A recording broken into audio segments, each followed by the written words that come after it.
And the fact of the matter is, these two parties in Washington, D.C. have been playing games with the American people on this and a lot of other issues for so long. As George Wallace said in 1968, there's not a dime's worth of difference between them.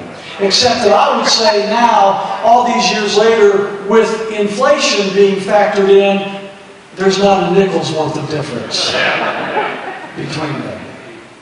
And that's why back in 2004, I first became an independent after having left the Democratic Party in 1980 and becoming a Republican in the Reagan years and being a loyal Republican from 1980 until 2004.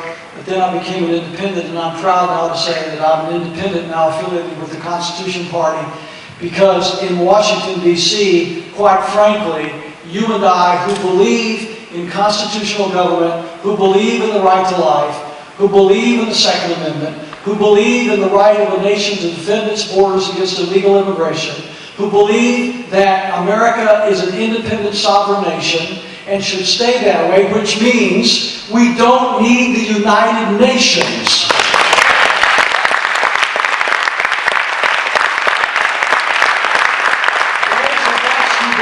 That have very few people in Washington, D.C. that represent us.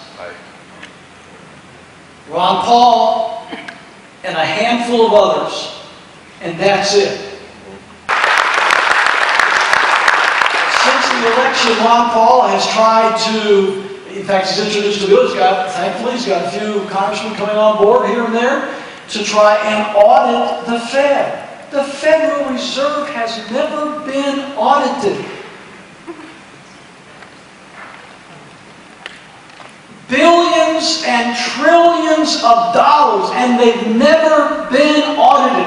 If you want to really have fun with this, and I'm not really trying to ruin your day, I'm really not, but if you really want to have fun with this, go get online, Google up some things like Federal Reserve, Bernanke's testimony before Congress, and just start Googling some of that and listen to them give testimony before Congress, and you'll hear a congressman say, Mr. Bernanke,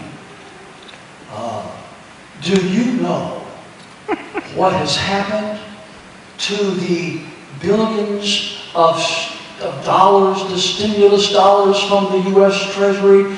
Do you know who got it? Can you give us an accounting of where it went and who got it and how much they got? Is that too much to ask? No. Believe me, if you've ever been audited by the IRS, they ask you those questions and a whole lot more. Where did the money go? Who got it?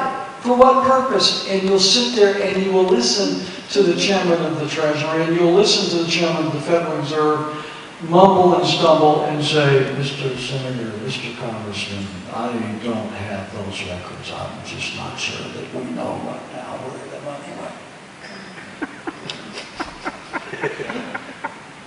Liar. Liar, liar, pants on fire. He knows exactly where that money went.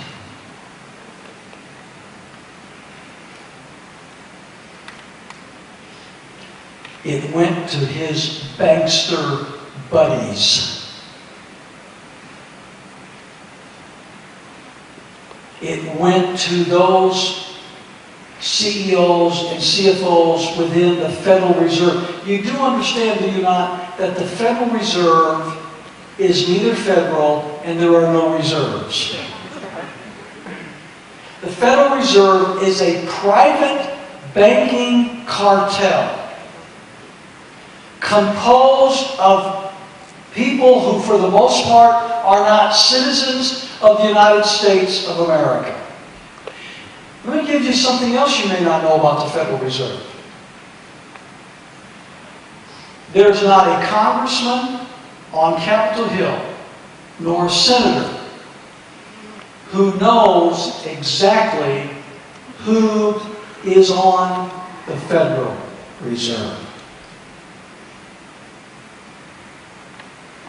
Can you imagine? Are you computing this? They don't even know who the exact members of the Federal Reserve are. We know who a few of them are. Some of the more high-profile members, we know who they are. Some of the ones who have graciously allowed people to know that they're on the Federal Reserve. But the vast majority of the members of the Federal Reserve are anonymous.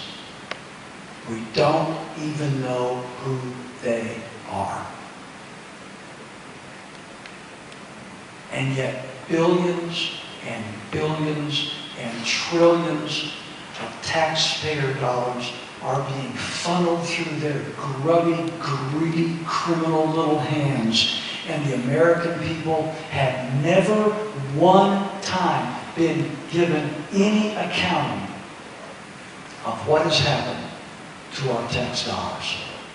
And both parties in Washington, D.C. continue to facilitate this international thievery, this gangland-style, mafia-style criminality conducted by the Federal Reserve, and neither John McCain nor Barack Obama or George W. Bush or whoever else the president is going to be in 2012 from any of these two major parties, none of them are going to stop the criminality that we know as the Federal Reserve.